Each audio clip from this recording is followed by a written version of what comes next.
स्वागत है आपके अपनी चैनल नीतू हॉबीज पर। दोस्तों, मोक्षदा एकादशी व्रत की कथा इस प्रकार से है।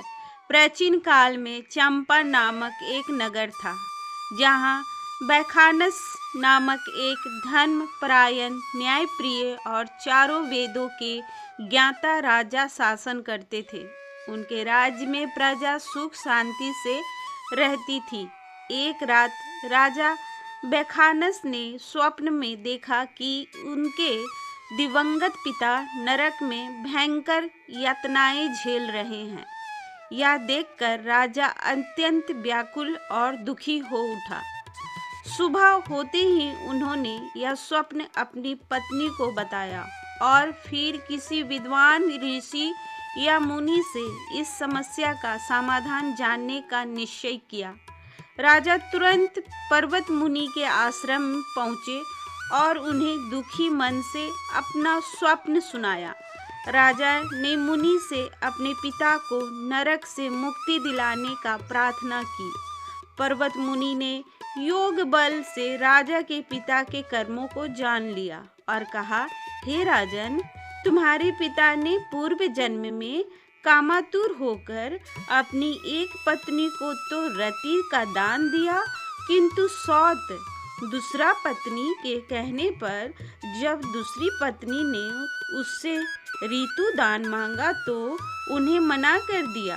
इसी पाप कर्म के कारण तुम्हारे पिता को नरक में जाना पड़ा। राजा ने मुनि से इस पाप कर्म के निवारण का उपाय पूछा।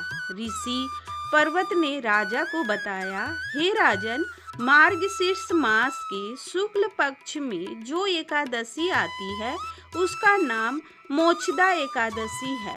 तुम यह व्रत श्रद्धा पूर्वक अपने बंधु बांधवों सहित करो और इस व्रत का पुण्य फल अपने पिता को समर्पित कर दो। इस व्रत के प्रभाव से तुम्हारे पिता को अवश्य ही नरक से मुक्ति मिलेगी।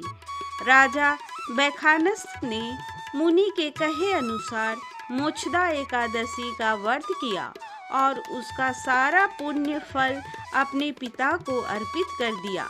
व्रत के फल से राजा के पिता को पापों से छुटकारा मिल गया। उसी क्षण भगवान विष्णु के दूत उन्हें लेने आए और वे स्वर्ग लोक चले गए।